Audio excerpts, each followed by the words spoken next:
Kenapa disuruh menyembah Tuhan negeri Mekah sementara Allahnya Israel yang betul-betul eksis, yang betul-betul ada, menyembah ke arah baitnya yang suci. Nah, saya masih berbicara tentang latar belakang, saya belum berbicara tentang kiblat yang secara detail. Tetapi Nandar, itu pertanyaan pertama. Pertanyaan kedua kepada Nandar. Nah, kenapa kiblat yang awalnya di Yerusalem dipindahkan ke Mekah, ke Ka'bah? Kenapa dipindahkan ke situ? Apa alasannya kenapa dipindahkan ke situ? Apa dasarnya? Apa latar belakangnya? Apakah ada asbabun nuzulnya? Nah, kalau berbicara tentang kenapa pindah di Mekah, saya mungkin kasih Nandar satu clue. Dalam Al-Baqarah 144, Nandar bisa membacakan. Tetapi dalam Al-Baqarah 144 pun berbicara Nabi Muhammad, dia menengadah ke langit. Kiblatnya ke arah ke langit. Nah, yang benar yang mana? Ada tiga pertanyaan, Nandar. Tolong dijawab itu, Nandar, ya. Jangan kemana-mana. Ciri-ciri ajaran pagan itu adalah menyembah kepada patung, ya, mencium patung. Kita lihat nih teman-teman ya. Kita lihat nih. Mereka memberhalakan patung dicium, ya. Ini Kristen ini. Oke, saya tidak akan komentar lebih jauh. Terima kasih RK, saya ucapkan kepada Anda, dan Assalamualaikum warahmatullahi wabarakatuh kaum muslimin wal muslimat. Ini adalah anak didik saya yang kedua. Tidak ada debater Kristen yang sanggup mengalahkan saya, bahkan jangankan mengalahkan, yang sanggup debat semacam ini saja terhitung dengan jari. Kristen-Kristen yang lain mana? Kabur semua. Ya, kita lihat nih RK ya. RK, kamu bertanya kepada saya kenapa arah kiblat itu dipindahkan. Arah kiblat ini dipindahkan karena nubuatan Yesus. Nubuatan Yesus di mana? Nubuatan Yesus di dalam Yohanes 4, bentar ya. Yohanes 4:21. Ini saya kasih tahu kamu. Ya, bentar. Yohanes 4:21. Lihat nih RK. Jangan termenung kamu. Saya ngomong dengarkan biar kamu paham. Yohanes 4 ayat 21, Yesus bernubuat tentang arah kiblat. Kata Yesus kepadanya, percayalah kepadaku hai perempuan, saatnya akan tiba bahwa kamu akan menyembah Bapa bukan di gunung ini dan bukan juga di Yerusalem. Jadi Yesus menubuatkan bahwa arah kiblat ini nanti bukan di Baitul Maqdis, tetapi akan dipindahkan oleh Allah. Yesus sudah bernubuat. Nabi Muhammad itu hanya menggenapi nubuatan Yesus tentang arah kiblat yang akan dipindah oleh Allah Subhanahu wa taala. Dalil Alkitabnya Yohanes 4 nomor 21. Adakah dalil Qur'annya? Ada. Kita lihat. Di dalam Quran surat Al-Baqarah. Ya, Quran surat Al-Baqarah ayat 144, jelas di dalam Islam. A'udzubillahi minasyaitonirrajim. Bismillahirrahmanirrahim. Wa innal ladzina utul kitaba la ya'lamuna annahul haqqu mir rabbihim wa mallahu bighafilin amma ya'malun. Artinya RK, sungguh kami sering melihat mukamu menengadah ke langit, maka sungguh kami akan memalingkan kamu ke kiblat yang kamu sukai. Palingkanlah mukamu ke arah Masjidil Haram, dan di mana saja kamu berada, palingkanlah mukamu ke arahnya. Dan sesungguhnya orang-orang Yahudi dan Kristen yang diberikan Alkitab, Taurat dan Injil memang mengetahui bahwa berpalingnya ke Masjidil Haram itu adalah benar dari Tuhannya. Dan Allah sekali-kali tidak lengah dari apa yang kamu kerjakan. Jadi perpindahan arah kiblat itu memang diketahui oleh ahlul kitab karena sudah dinubuatkan oleh Yesus. Di dalam Matius 21 pasal keempat, kata Yesus, percayalah kepadaku saudara bahwa arah kiblat ini bukan di Baitullah Yerusalem, tapi akan di Baitullah di Mekah Al-Mukarramah. Jadi bersujudnya umat Islam ke Ka'bah itu bukan penyembahan, tapi bersujudnya Islam ke arah kiblat itu adalah kiblat sebagaimana yang sudah kamu akui. Bahwa Daud ketika bersujud ke arah kiblat, Daud tidak menyembah bait Allah. Yesus ketika bersujud ke arah bait Allah, bukan Yesus menyembah bait Allah. Sebetulnya orang Kristen yang jujur tahu ketika kita bersujud kepada Allah, arah kiblatnya Baitullah di Haram Mukarramah, maka itu adalah tertulis dalam Alkitab. Cuma bani terjemahan inilah yang tidak tahu tentang sejarah Alkitab. Mereka tidak tahu sejarah Baitullah.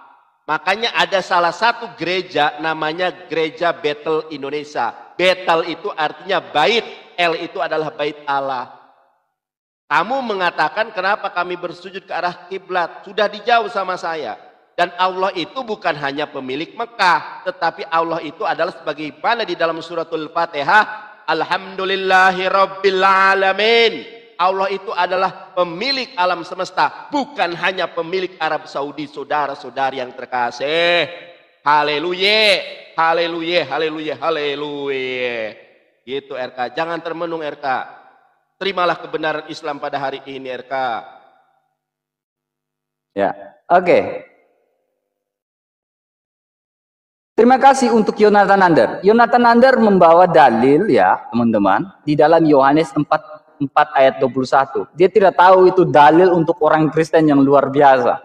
Dahsyatnya dalil itu, Nandar. Saya tunjukkan kamu. Baca sampai selesai, Nandar. Makanya, ini Nandar kebiasaan waktu SMA, waktu ujian bahasa Indonesia, ujian nasional, ketika dikasih narasi, Nandar tidak baca sampai habis. Dia baca paragraf 1 aja, paragraf 2, paragraf 3 tidak dibaca. Harus baca sampai selesai, Nandar. Nih, Nandar. Tapi saya kasih Nandar paragraf ini aja yang poin ya. Nenek moyang kami menyembah di atas gunung ini, tetapi kamu katakan bahwa Yerusalem tempat orang menyembah. Kata Yesus kepadanya, percayalah kepadaku, hai perempuan, percayalah.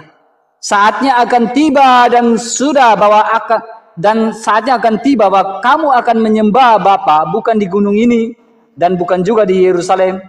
Kamu menyembah yang tidak kamu kenal. Kami menyembah apa yang kami kenal, sebab keselamatan datang dari bangsa Yahudi, yaitu dari Yehuda. Tetapi saatnya akan datang dan sudah tiba sekarang, bahwa penyembah-penyembah benar akan menyembah Bapa dalam roh dan kebenaran. Sebab Bapa mengkehendaki penyembah-penyembah demikian. Allah itu roh, dan barang siapa menyembah dia harus menyembah dalam roh dan kebenaran. Barang siapa, jawab perempuan itu, aku tahu bahwa Mesias akan datang yang juga disebut sebagai Kristus. Orang menantikan Kristus, Mesias. Apabila ia datang, ia akan memberitahukan segala sesuatu kepada kami. Kata Yesus kepadanya, akulah dia yang sedang berkata-kata dengan engkau. Dialah keselamatan itu. Kita lihat, akulah dia ini merujuk pada siapa nanti? Ego eimi. Nih, Yesus berbicara tentang ego eimi. Akulah dia. Aku ada, akulah Tuhan, akulah Mesias itu, akulah juru selamat, aku yang dijanjikan oleh Allah Abraham, Allah Ishak dan Allah Yakub. Nandar, orang Kristen menyembah Bapa, menyembah Allah di dalam roh dan kebenaran, kapanpun, waktu, dimanapun, kapanpun, tidak terapa oleh tempat, tidak dibatasi oleh waktu, tetapi kapanpun dan dimanapun, itu maksudnya di dalam roh, karena Allah itu di luar dari waktu.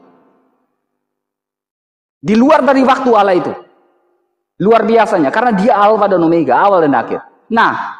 Nandar. Saya sudah menjawab dalil yang kau bawakan itu. Bahwa Allah di situ berbicara tentang ego eimi. Menyembah merujuk kepada Yesus. Sehingga Yesus berkata seperti ini. Runtuhkanlah bait Allah itu. Sehingga aku akan merombaknya dalam waktu 3 hari. Yesus berbicara tentang apa? 3 hari dia akan bangkit daripada kematian. Sehingga pusat daripada kiblat itu merujuk pada dia, yaitu dia yang adalah Kristus. Sehingga kamu harus menyembahnya, yaitu ego eimi di dalam roh dan kebenaran, Nandar. Kemudian Nandar, kamu berbicara tentang kiblat ya. Kamu berbicara tentang Bapa. Pertanyaan saya kepada Nandar, tolong dijawab. Ini pertanyaan singkat. Apakah di dalam Al-Quran kalian menyebut Allah Subhanahu wa Ta'ala dengan sebutan Bapa sehingga kamu menyebut Bapa? Kalau Nandar masih ngotot, yuk Nandar login. Apakah kalian memanggil Allah dengan sebutan Bapa? Tidak, hanya orang Kristen yang memanggil Allahnya Sang Kholik dengan sebutan Bapa. Oke Nandar, itu poinnya. Kemudian Nandar, poin berikutnya yang ingin saya jelaskan kepada Nandar dan ingin saya tanyakan. Kalian dalam An-Naml 91, kalian disuruh untuk menyembah Allah negeri Mekah. Ada apa dengan Allah negeri Mekah ini, Nandar? Kemudian baginda Muhammad itu dalam Al-Baqarah 144, itu baginda Muhammad kiblatnya ke langit. Ada apa? Kenapa?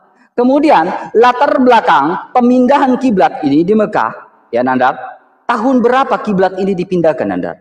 Itu pertanyaan kedua saya. Tahun berapa kiblat ini dipindahkan ke Mekah? Nah, kalau berbicara, saya kasih clue ya Nandar ya.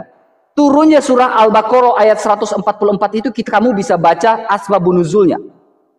Nah, sehingga kamu tahu tahun berapa dipindahkannya kiblat itu ke Mekah. Tahun berapa? Ini step by step, Nandar. Saya yakin kamu kalau bicara tentang tahun berapa, saya akan maju ke step berikutnya. Ayo kita bahas progres. Nah, kalau saya udah menjawab tadi tentang apa? Tentang Yesus, tentang kiblat. Sebenarnya itu berbicara tentang hakikat, tentang zohirnya seperti apa. Nandar udah kalah debat, kalah juga dia dengan PK-nya Nandar. Tutup, congor Nandar. Keluarkan jongormu Nandar. Mana Nandar? Jangan songong kau Nandar. Jawab. Nah, RK, saya jawab ya. RK, lihat nih sini. Jangan kamu membuat patung bagimu yang menyerupai apapun yang ada di langit, yang di atas, atau yang ada di bumi, di bawah, atau yang ada di dalam air di bawah bumi.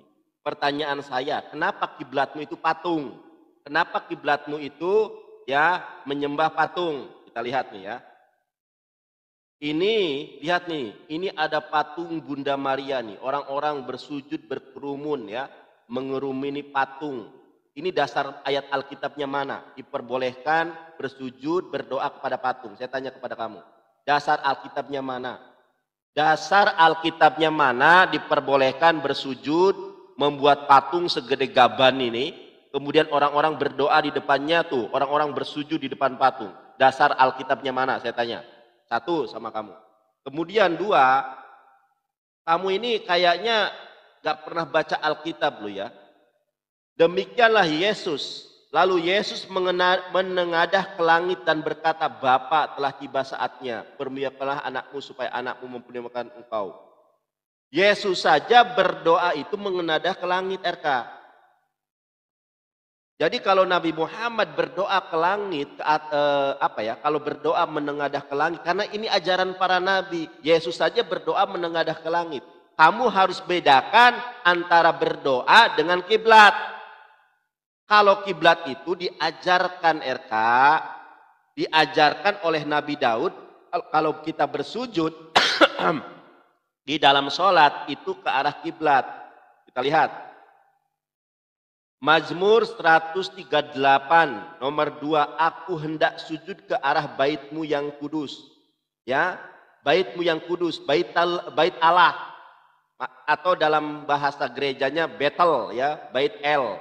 Ini saja Daud bersujud ke arah bait Allah.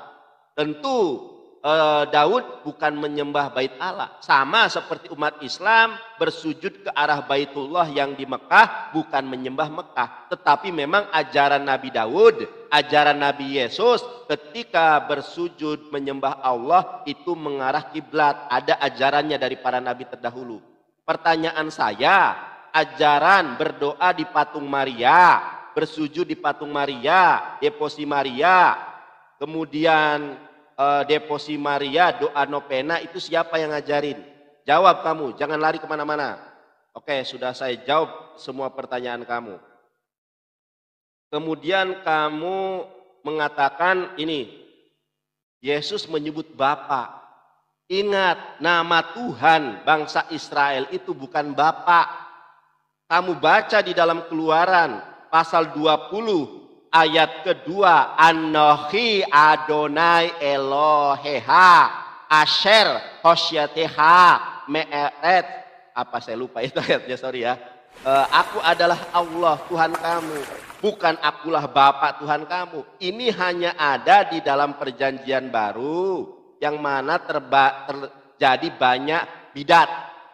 banyak penyimpangan, ya. Bahkan penulis dari keempat gospel sendiri tidak diketahui namanya. Jadi mereka yang merubah-rubah. Yesus itu aslinya menyebut Adonai. Yesus itu aslinya menyebut ya Rob, bukan ya Bapa. Tapi oleh pihak-pihak penginjil, oleh pihak-pihak penulis Alkitab ditambah dan dikurangi. Yesus sudah menerangkan dengan jelas bahwa dia nanti arah kiblat itu akan berpindah dari Yerusalem ke Baitullah di Mekah. Kemudian kamu tadi mengatakan di dalam berapa tadi, Yohanes 4 ayat 21, ini waktunya kurang ya sebetulnya, aku mau menjelaskan banyak hal ini. Tentang Yehosua, saya tanya kepada kamu nih, ada dua pertanyaan sama kamu. Yang pertama adalah, siapa yang mengajarkan membuat patung Bunda Maria? Siapa yang mengajarkan bersujud dan berdoa di Gua Maria? Apakah ada ayat Alkitabnya? Itu yang harus kamu jawab. Kemudian apa arti Yehosua? Siapa nama Yesus yang sebenarnya? Yesus atau Yesua? Ya, saya mau menjelaskan banyak hal nanti untuk sesi berikutnya 10 menit ya. Soalnya kurang kalau saya jelaskan sekarang terputus nanti. Jawab pertanyaan saya, jangan kamu melenceng kemana-mana. Kenapa kamu? Jawab. Sorry ya teman-teman ya kalau waktunya. Saya belum ngomong. Saya belum ngomong. Jawab. Nandar kelihatan gak ada persiapan ini. Hah? Nandar kelihatan gak ada persiapan ini. Nggak ada persiapan tapi kamu babak belur. Oke, Nandar, siap Nandar. Oke, saya babak belur gak apa-apa. Yang penting saya tunjukkan kebenaran kepada kamu. Buka RKD. Oke, Nandar saya katakan. Bentar, belum waktunya, jangan bernarasi dulu. Ya, jangan takut Nandar. Ya, cuma sedetik pun. Ya. Saya bilang gini Nandar, kamu kelihatan tidak ada persiapan sama sekali debat dengan saya pada pagi hari ini. Tolong dipersiapkan sebaik mungkin. Pertanyaan-pertanyaan saya tidak dijawab Nandar. Ya, kapan? Kapan dia pergi? Ya, Nandar. Kapan dia pergi kiblat? Kapan dia kiblat itu diturunkan? Ya, kapan? Tahun berapa kiblat itu dipindahkan? Tolong dijawab tahun berapa Nandar, supaya ada progres diskusi dialog kita Nandar. Kemudian Nandar, kamu berbicara, ya itu pertanyaan saya itu kamu belum jawab-jawab itu tahun berapa? Harusnya ada dong, sejarahnya, asbabnya ada. Kemudian Nandar, kamu berbicara masih membawakan Yohanes 4 ayat 21 Nandar. Saya tahu arah kamu Nandar. Kamu bawa referensi, argumentasi kamu yang akan lari kemana, saya tahu kamu ambil sumbernya dari mana Nandar. Saya tahu Nandar. Nah tetapi Nandar, kamu harus lihat. Kalau kamu masih ngotot dengan ayat itu, Yohanes 4 ayat 21, berarti kamu harus baca sampai selesai. Supaya kamu tahu kiblat yang sesungguhnya itu dia bilang apa? Akulah dia, ego emi. Aku ada, akulah Tuhan yang sedang berkata dengan engkau. Ya arti siapa? Dialah Kristus ini. Maka dari itu kalau berbicara tentang Kristus, kamu harus berbicara paham tentang kristologi. Kamu harus paham Kristus dalam kekekalan masa lampau. Ada tertulis dalam perjanjian lama. Sehingga Yesus berkata, akulah dia, akulah Kristus itu. Akulah yang berbicara dengan Abraham dalam Kejadian pasal 18 sampai Abraham sujud menyembah dia. Sehingga kiblat orang Kristen dalam hakikatnya, dalam roh dan kebenaran, dialah yang harus kita kiblatkan. Sujud menyembah kepada Sion yang secara hakikatnya. Itu Nandar. Yohanes 4 ayat 21 yang kau bawakan. Kemudian Nandar, kamu membawakan ada 5 poin, tetapi kamu tidak menjawab pertanyaan saya sama sekali. Kamu berbicara tentang Bunda Maria Nandar ya. Bunda Maria saja kiblatnya kepada siapa? Kepada Kristus, kepada Yesus. Kamu berbicara tentang doa novena Nandar. Saya tunjukkan.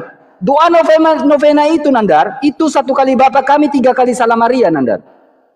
Itu secara hukum akan hukumnya Nandar. 1 kali Bapa kami itu berbicara kepada Bapa di surga. Dan 3 kali Salam Maria, di mana Maria berkata, aku ini hamba Tuhan, terjadilah padaku menurut perkataanmu.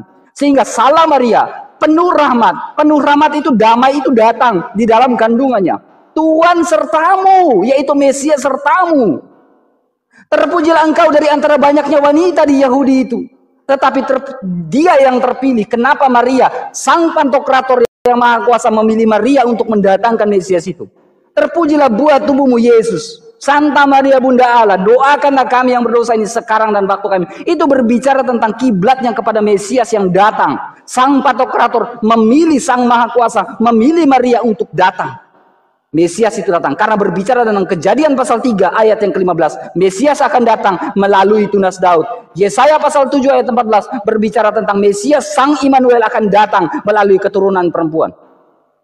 Itu Nandar, saya udah jawab. Jadi Maria saja, devosi Salam Maria itu merujuk kepada Tuhan sertamu, terpujilah engkau di antara banyaknya wanita. Itu Nandar. Kemudian Nandar, kamu membicarakan tentang Mazmur 138 ayat 2. Nah, yang saya tanyakan Nandar, waktu saya tidak cukup, tetapi saya akan memberikan kamu satu clue Nandar. Ya, saya akan counter kamu ya. Kamu harus jawab counter saya. Oke, masalah ini. Yohanes 17 ayat 3 kamu bawakan, tetapi kamu tidak bawa di ayat yang ketiga. Inilah hidup yang kekal. Untuk mendapatkan hidup yang kekal itu Nandar, kamu harus mengenal Allah yang benar, yang hakikatnya benar. Lalu kamu bukan ini, jangan ada koma. Ada konjungsinya di sini. Kamu mengenal Yesus Kristus. Untuk mendapatkan hidup yang kekal, kamu harus mengenal Yesus Kristus dan Allah yang benar. Akulah jalan dan kebenaran dan hidup. Tidak ada seorang pun yang datang kepada Bapa kalau tidak melalui aku. Pertanyaan saya kamu belum jawab lagi. Apakah dalam Al-Quran kalian memanggil Allah dengan sebutan Bapa? Jawab Nandar, karena berbicara tentang hakikat Allah, kebagaimana Allah. Kemudian Nandar, saya kasih pertanyaan kamu di ujung Nandar. Saya kasih kamu clue Nandar. Ya, kamu lihat baik-baik Nandar. Ini kalian An-Naml 91 kalian disuruh untuk menyembah Allah negeri Mekah, kiblat kalian. Jangan keluar dari konteks.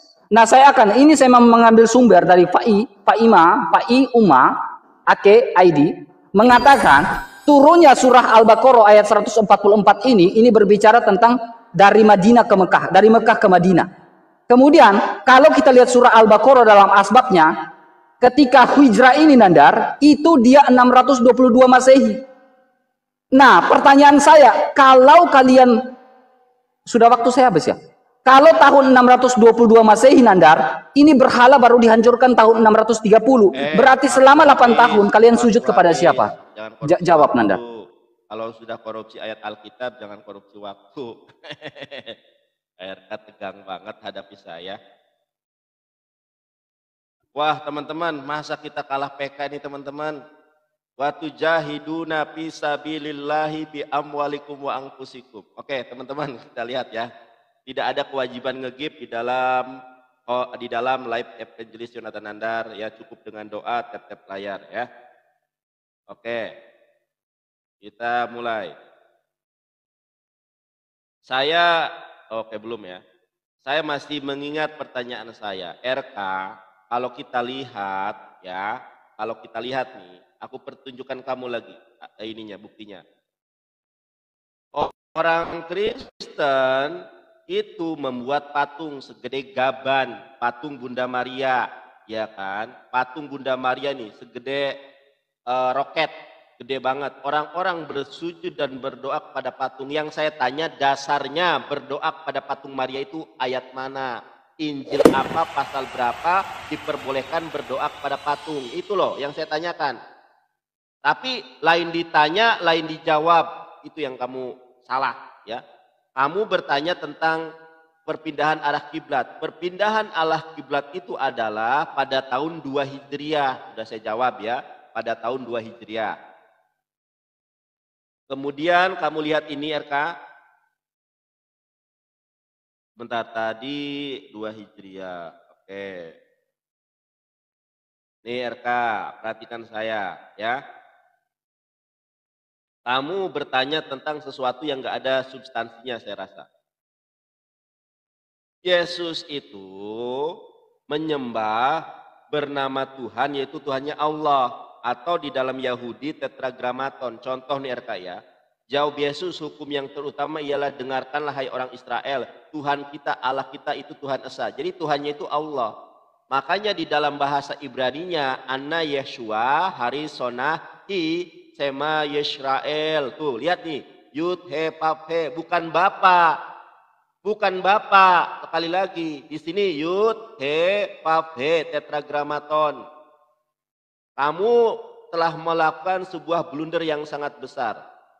Yang kedua, kamu mengatakan ego eimi artinya akulah dia. Ini juga gabrul. Anda lihat di dalam Yohanes 14 ayat ke-6. Legei hauto ho Yesus ego eimi. Perhatikan baik-baik. Legei hauto ho Yesus ego apa?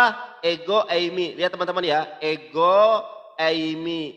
Ego eimi itu artinya ayem, bukan akulah dia. Yohanes 14 ayat ke-6, ego, ya, eimi, ayem, bukan akulah dia. Dari sini saja, padahal saya tidak ada persiapan di dalam diskusi. Dari sini saja kamu tidak mengerti original teks. Bagaimana kamu memahami tentang substansi dan eksistensi sekaligus esensi sebuah kebenaran. Original teksnya saja kamu tidak paham.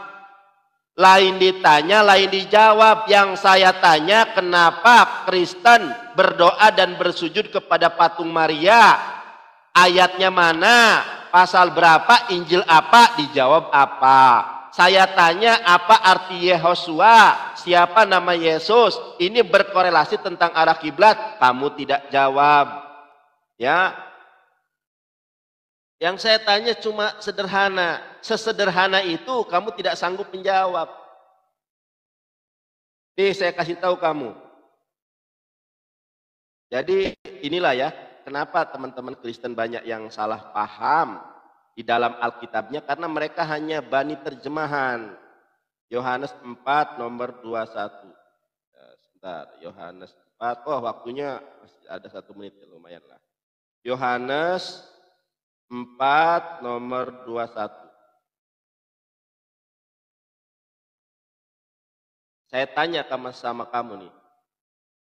Siapa nama Yesus dalam bahasa Ibrani? Tentu orang-orang Kristen mengatakan namanya adalah Yehosua. Ternyata di sini kamu menyembah apa yang tidak kamu kenal. Kami menyembah apa yang kami kenal, sebab keselamatan datang dari bangsa Yahudi. Ternyata di sini bukan keselamatan, tetapi di sini Yesus datang dari bangsa Yahudi. Di sini ya. Di sini dikatakan begini, ha Yeshua meet ha fe Yehudim hi. Nih, jadi di sini sebetulnya bukan sebab keselamatan datang dari bangsa Yahudi, tetapi Yesus datang dari bangsa Yahudi. Inilah kemudian banyak orang Kristen yang tidak paham dengan Alkitabnya. Harusnya Yesus berasal dari Yahudi, kok jadi keselamatan datang dari bangsa Yahudi? Di situ dijelaskan, ha Yeshua meet ha Yehudim. Masa kalah dengan saya? Ibrani bisa, Yunani bisa, kalian terjemahan mulu. Makanya tidak ada yang berani debat dengan saya, apalagi menang. Kamu kalah, boleh menang PK, tapi kalau waktu sudah habis, sorry. waktu sudah habis. Oh iya, jangan panik dong nih, muka ceria nih ya. Gas. Jawab pertanyaan saya, jangan ngalor ngidul tidak jelas kamu. Udah, diam. Gas, pencet. Nah, oke, Nanda. Ayo teman-teman, kita jangan malu dong kalah PK mulu nih ah. Nandar, kamu tidak berani menyentuh pertanyaan saya sama sekali. 2 pertanyaan saya ketika dalam sesi dialog ini kamu tidak berani menyentuh pertanyaan sama sekali.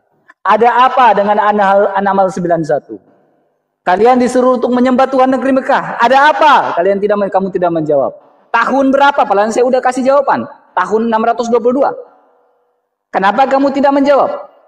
Kenapa kamu tidak menyentuh sama sekali pertanyaan saya, Nandar? Tetapi kamu berbicara tentang itu. Nah, kemudian Nandar, saya selalu menjawab pertanyaan kamu, Nandar. Masalah kiblat, ya.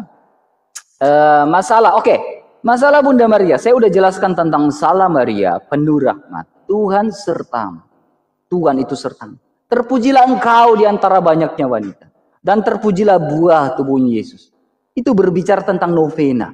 Bicara tentang salam Maria. Kamu mengutip novena. Doa novena itu 1 kali Bapa Kami, 3 kali salam Maria. Bahkan Maria saja dalam doa salamnya itu, dalam doa Angelusnya, Maria menerima kabar gembira dari malaikat Gabriel. Aku ini hamba Tuhan, terjadilah padaku menurut perkataan. Maria bilang, aku ini hamba. Dalam sebuah konsili Trente dan konsili Nisea saja sudah dijelaskan di situ bahwa kami tidak berbicara menyembah kepada patung. Tidak ada. pernyataan kecuali ada dalam Konsili Trente dan Konsili Nicea berbicara tentang kami menyembah patung? Tidak. Apakah orang Katolik menyembah patung? Tidak. Siapa bilang orang Katolik menyembah patung, Anda? Konsili Nicea dan Konsili Trente saja sudah menyatakan itu. Tidak ada penyembah patung sih. Nah, itu poinnya, Nandar. Dan doa Salam Maria itu sudah membuktikan dahsyatnya itu, Nandar. Bahwa orang Katolik tidak menyembah Maria, tidak. Maria bilang, aku ini hamba Tuhan. Tapi Salam Maria itu mengacu pada Mesias yang akan datang dan wanita yang dipilih dari antara banyaknya wanita. Itu, Nandar. Kemudian, makanya dia disebut sebagai Per Mariam et Jesum dalam bahasa Latinnya. Per Mariam et Jesum, melalui Maria. Karena apa? Sang Pantokrator. Bagaimana mungkin Sang Maha Kudus itu memilih Maria untuk mendatangkan janjinya, yaitu keselamatan, yaitu Mesias. Kenapa Maria bisa dipilih dari antara banyaknya wanita? Oleh Sang Pantokrator itu, Maha Kuasa, Sang Kudus itu. Kenapa Maria? Kenapa tidak wanita lain? Kenapa tidak wanita di Israel, wanita di Arab? Kenapa tidak wanita di Indonesia? Kenapa harus Maria yang dipilih? Oke, poin berikutnya, Nandar. Saya ingin katakan kepada kamu, Nandar. Kamu bicara tentang ego emi, I am. Di situ dia berbicara tentang I am. Nah, Nandar, kau lihat baik-baik, Nandar. Nandar, perhatikan, Nandar. Keluaran pasal 3 ayat yang ke-14. I am. Dor. Selamat datang di kebenaran. Pernyataan Allah kepada Nabi Musa, dia bilang, I am.